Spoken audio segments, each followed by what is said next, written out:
Right now we're conducting a 24-hour FTX with the Peacekeeping Battalion, the Tajik Mobile Forces. We're doing a military-to-military exchange.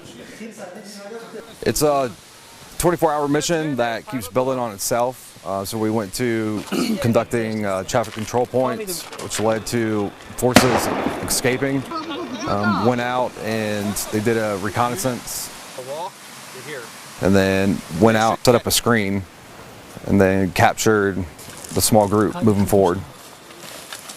After the search, found a map with intelligence that drug traffickers are going to be coming through the valley.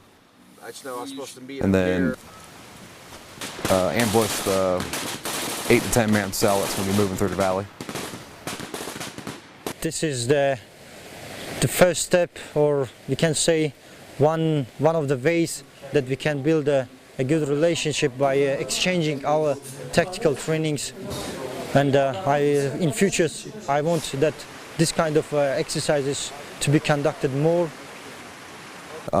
Good group of guys. They're eager to learn the information that we share, and then we're also like to learn from them. They have a lot of experience, especially in the mountains, and they're really hands-on, which is great for FTXs and events like this.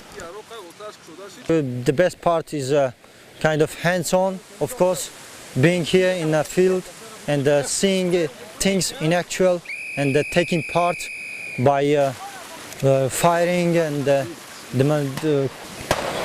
doing real things in the field.